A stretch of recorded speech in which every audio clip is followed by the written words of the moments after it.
राहुल गांधी के वोट की चोरी के आरोप पर चुनाव आयोग का जवाब। 1 लाख पोलिंग बूथ का सीसीटीवी फुटेज देखने में लगेंगे 273 साल, जिसका कोई कानूनी नतीजा संभव नहीं है। चुनाव आयोग ने राहुल गांधी के आरोपों को बेबुनियाद और दोहराई गई पुरानी बात बताया। कहा, जनता को गुमराह करने की कोशिश कर रहे हैं। चुनाव आयोग के मुताबिक राहुल गांधी की बताई मतदाता लिस्ट में अनियमितताएं महीनों पहले ठीक कर ली गई।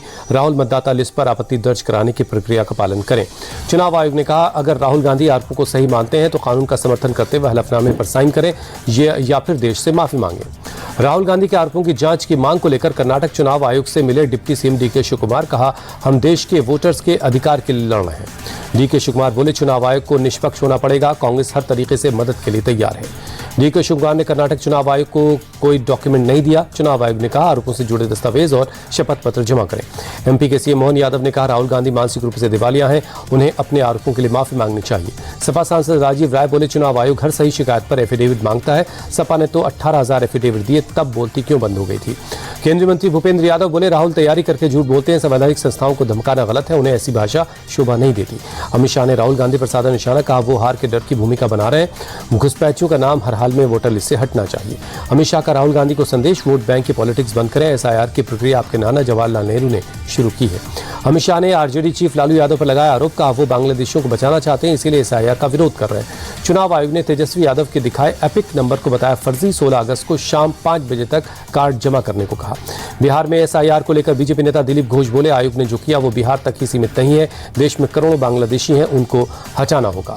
जनसुराज चीफ प्रशांत किशोर ने बिहार के स्वास्थ्य मंत्री मंगल पांडे पर गंभीर आरोप लगाया। कहा, 25 लाख रुपए लेकर दिलीप जायसवाल के मेडिकल कॉलेज को मान्यता दी गई।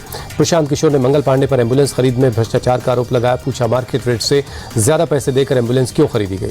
नीरज कुमार बोले, मंगल पांडे ने दिलीप जायसवाल से लोन के तौर पर पैसे लिए थे। यूनिवर्सिटी को मान्यता देने स्वास्थ्य विभाग की भूमिका नहीं होती। नीरज कुमार बोले, एम्बुलेंस खरीद में कंपनी को अभी 1 रुपया भी नहीं दिया गया। ये मामला हाईकोर्ट में है। केंद्रीय मंत्री चिराग पासवान ने बिहार में डोमिसाइल नीति लागू करने पर सीएम नीतीश को शुक्रिया कहा।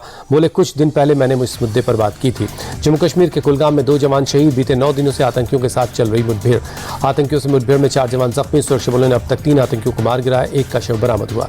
रायसेन के एक प्राइवेट स्कूल में क से काबा, मां से मस्जिद और न से नमाज पढ़ाए जाने का विरोध।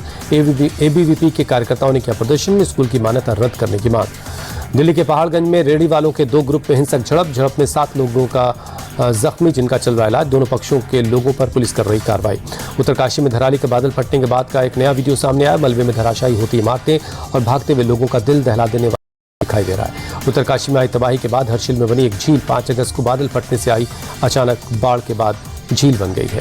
दिल्ली में रात से हो रही बारिश सुबह भी जारी है। भारी बारिश के बाद पंचकुला रोड पर जल भर गया। प्रयागराज शहर में बाढ़ का पानी घटने के बाद गंदगी और मलबे का ढेर हटने से सफाई के लिए नगर निगम चला रहा सघन सफाई अभियान। पीएम मोदी ने रूस के राष्ट्रपति पुतिन से बात की। भारत रूस के रिश्तों को और मजबूत करने और रूस यूक्रेन युद्ध पर बातचीत हुई। पीएम मोदी ने राष्ट्रपति पुतिन को 23वें भारत रूस शिखर सम्मेलन के लिए भारत आने का न्योता दिया। बातचीत से यूक्रेन युद्ध को सुलझाने की बात कही। 31 अगस्त से 1 सितंबर तक चीन में होगा एससीओ समिट। चीन ने कहा, हम भारत के प्रधानमंत्री के स्वागत के लिए तैयार हैं। अमेरिकी राष्ट्रपति ट्रंप ने किया ऐलान। रूसी राष्ट्रपति पुतिन से 15 अगस्त को अलास्का में होगी मुलाकात।